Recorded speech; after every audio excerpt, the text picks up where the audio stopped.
Hey guys, welcome back to Spooky Island. We're back with another list. So today, I'm going to be ranking my top 5 worst movies of 2021. Films you shouldn't watch. If you come across these films, do not watch them. They will not be worth your time. I want to do 10. I haven't seen enough bad films this year to do 10. So I'm just going to keep to top 5. These films, most of them I knew most of them I thought they were going to be okay. They turned out to not be very good at all. There's one on this list I knew was going to be bad from the get-go. I watched the first 15 minutes and turned it off. And then I went back to it because I knew I'd have to watch the whole thing to put it on this list, and I did. Waste of time.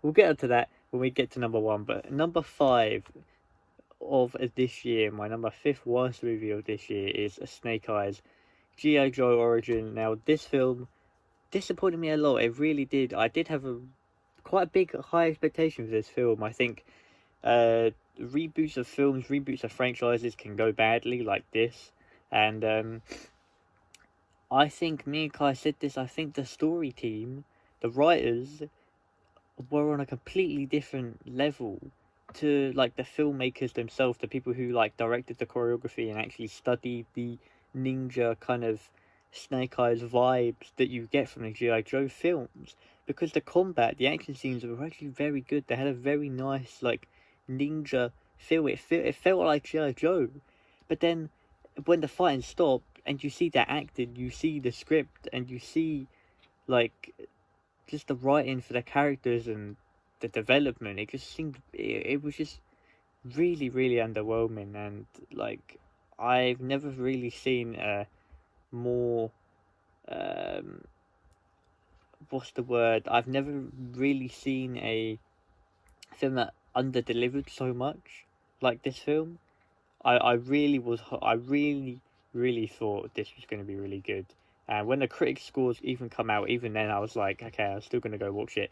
I still think it's going to be good, and I was really heavily disappointed by this film. But yeah, I mean, I'm guessing they've got others in the works. I don't know if that's official yet or if that's actually going to happen. I can't imagine it will be, but we'll see. Anyway, moving on to number 4, we have Mortal Kombat. Now, this might get me a little bit of hate, and again, this is only my list.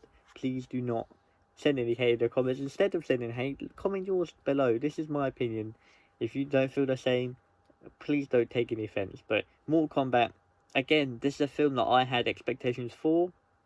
I did like the references, the Easter eggs, the things that it took from the games, the things that it got right, but it really did get a lot of things wrong. I think this film is, you either really like this film or you really don't. I think this is where this kind of film sits, because I just really wasn't interested in the characters. I think they were poorly represented. I think the story was quite basic for a film at this level. The CG was very good, the combat was very good, but I just wasn't entertained by a film like this. I was expecting a lot more for a film about Mortal Kombat in 2021. It's probably, yeah, it probably is the best for Mortal Kombat, but it's so underwhelming for me. I really didn't have any interest in any of the characters, and it kind of just felt like some characters who have Mortal Kombat names who like try to save the world, and I just think it's a very basic Mortal Kombat film. That's why it's on this list. I was expecting a lot more. We didn't get it. But moving on to number 3.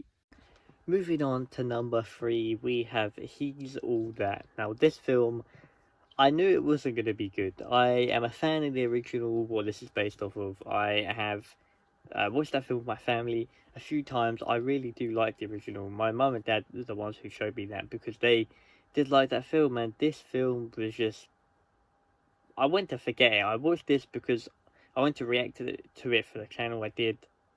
I want to go check it out. It's on the channel, but this film really just was shocking. Like, I knew it was going to be bad, but this is just another example of a modernized reboot of a film that worked because of the time it was, if that makes sense. It didn't need to be rebooted. It shouldn't have been rebooted. This film shouldn't have been made. And the fact that Addison Rae as much as a lot of people like her, is getting more films with Netflix.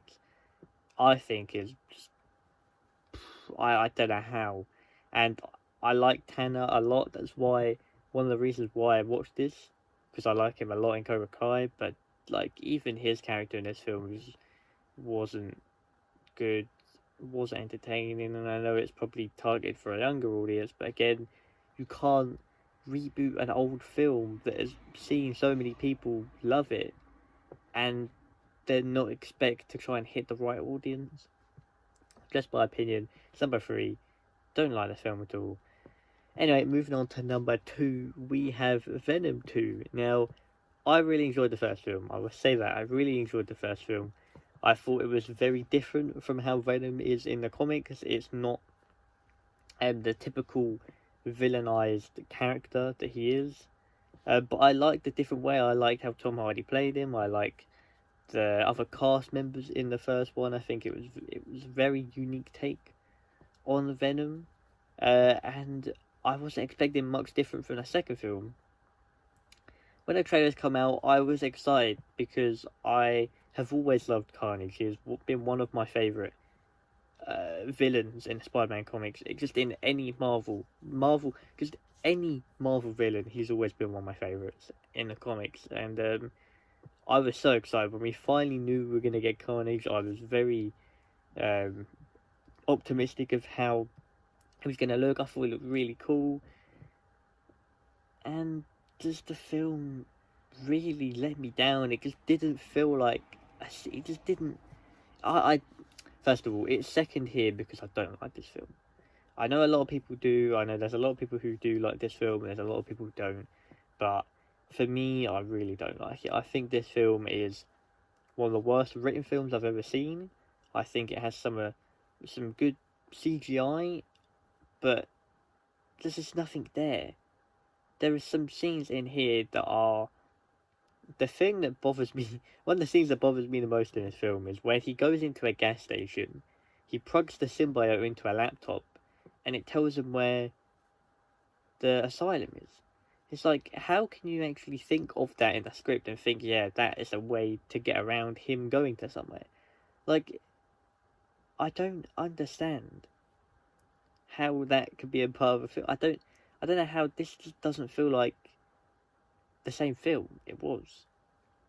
Carnage, just, I think, really poorly executed. I think, respect to Woody Harris, well, my man, but like, I just really don't like this film. Yeah, like I said, I was very optimistic. I was very excited for this film because Carnage is one of my favourite villains, but I was heavily disappointed. I was left so underwhelmed, and I was actually scared of what Sony was going to do to Spider-Man before they obviously signed on another MCU trilogy, which I'm very happy about. So Venom 2 is here. Really didn't like this film. Very disappointed. Thought it was very poorly written. I thought it was very poorly acted. I thought didn't like this film. Anyway, moving on to number 1. Coming in, the worst film of the year for me is Home Alone. Was it Home Alone Sweet Home? The Home Alone film that come out this year. Oh my god, like, there's nothing going to beat this film. This is always going to be number 1, and people can say I'm too heavily I too heavily criticize this film, but Home Alone 2 is my favourite Christmas film of all time. Home Alone 1 is up there as well, but Home Alone 2 is just a perfection of a Christmas film. I cannot understand, if you're gonna try and do a reboot of this franchise, have you not learned from them having done like 4 before? Like, this is like Home Alone 7, right? So how... First of all, how do you get a director who has never actually seen the films, or he did see the film, then he said he didn't like it that much, and then he said his daughter is the one who got him into the film. So I'm so, like, all respect to the guy and the cast and the crew and everything, but this film is shocking. This film is so bad. I cannot believe this film was actually made. Like, I've got it down here that I did watch the first 15 minutes. I turned it off because it was such a bad opening that I didn't want to watch anymore, and I thought, I cannot put it on this list unless I've actually seen most, if not all, of the film. So I watched probably about an hour and a half, and I'll never get that time back. I ended up really skipping through the film anyway, but like, just the whole the whole story of Home Alone is that there's a kid who is alone on his own at home. His family's not there, and there's two burglars who try and come in and steal from the house, right? So please tell me why they had the audacity to actually change this film story to some, instead of some kid who's funny and defends the house, to have a dickhead kid. All respect to the actor. To have a kid who's a dickhead who steals from the guy in the first place, acts like he's done nothing, forcing these two people who are nice people anyway, who go to church, who don't want to steal, to have to go into this house to get back what is theirs in the first place. Who actually, like, who thought that that would be a good idea to actually have as a film? Like, even, like, there's no likability for anything. Oh yeah, we'll get freaking Kevin's brother in the film as the police officer, and even that scene was cringy as shit. Like, he was just, like, it was just 5 minutes of them talking and him trying, oh yeah, we're gonna get my police car. This film really does piss me off a lot, and I wish it would have never been made. But yeah, that's all I've got to say. Just by far the worst film of the year. Do not watch this film. You can watch the trailer and see how shit it is, but I just cannot believe this was made. Anyway, I hope you guys enjoyed this reaction. It's not really a reaction. Hope you guys enjoyed this list of my 5 worst movies of the year. And yeah, tomorrow I'll be having the character list, and then the big one at the end, the top 10 movies of the year. Hope you guys enjoyed. Take care and peace.